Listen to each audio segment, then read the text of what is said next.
Bismillahirrahmanirrahim. Assalamualaikum warahmatullahi wabarakatuh. Perkenalkan, nama saya Salda Mona Aprita dari Prodi Ekonomi Syariah 2 NIM E 2019-2081. Di video kali ini saya akan membahas mengenai nilai-nilai Islam dalam produksi.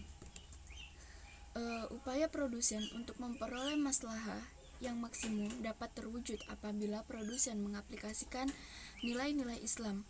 Dengan kata lain, seluruh kegiatan produksi terikat pada tatanan Islam, moral, dan teknikal yang Islami, sebagaimana juga dalam kegiatan konsumen, sejak dari kegiatan organisasi faktor produksi, proses produksi, hingga pemasaran dan pelayanan kepada konsumen, semuanya harus mengikuti moralitas dan aturan teknis yang dibenarkan oleh Islam. Selanjutnya yaitu input produksi dan berkah. Kegiatan produksi membutuhkan berbagai jenis sumber daya ekonomi yang lazim disebut input atau faktor produksi, yaitu segala hal yang menjadi masukan secara langsung maupun tidak langsung dalam proses produsen.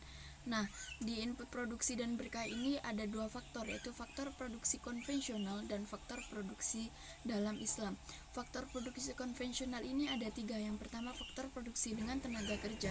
Yang kedua, faktor produksi bahan baku. Yang ketiga, faktor produksi keahlian.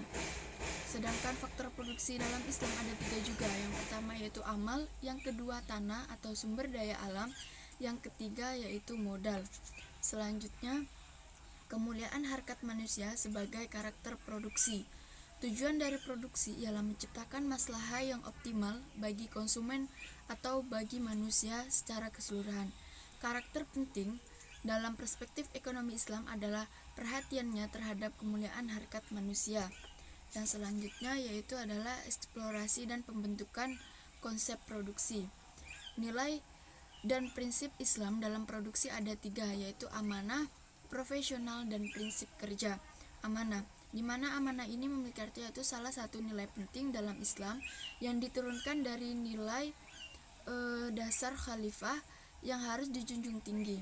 Artinya apa? Kita sebagai manusia harus dapat memegang dan dapat mempercayakan diri kita atau orang lain untuk menuju tujuan, yaitu mencapai sumber daya ekonomi yang makmur.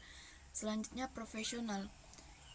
Setiap muslim dituntut untuk menjadi pelaku produksi yang profesional, yaitu memiliki kompetensi dalam bidang yang ditekuni. Yang selanjutnya itu prinsip produksi. Prinsip produksi ada tiga.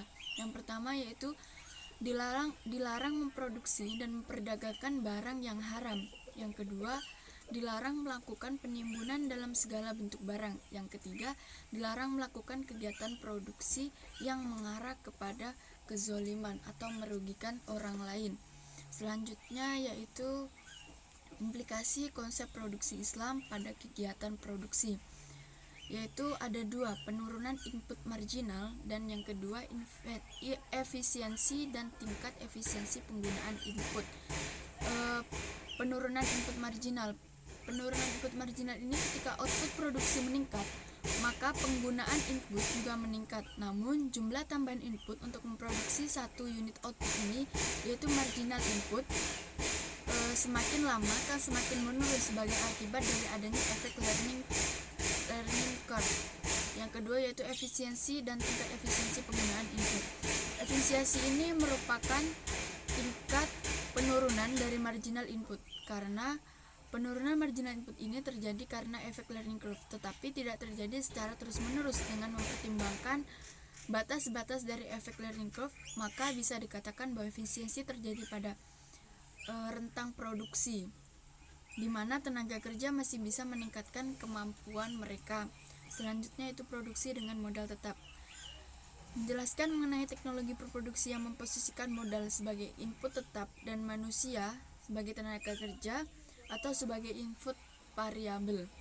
Fungsi produksi sendiri ialah menunjukkan beberapa besar output dengan kandungan berkah tertentu.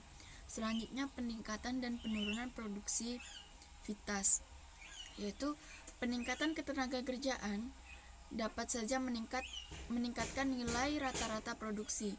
Namun di pihak lain,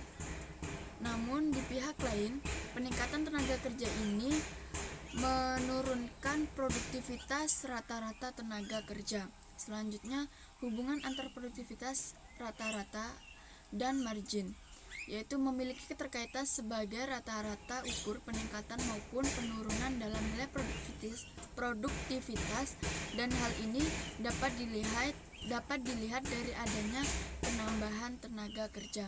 Cukup sekian yang dapat saya sampaikan, kurang lebihnya mohon maaf. Wassalamualaikum warahmatullahi wabarakatuh.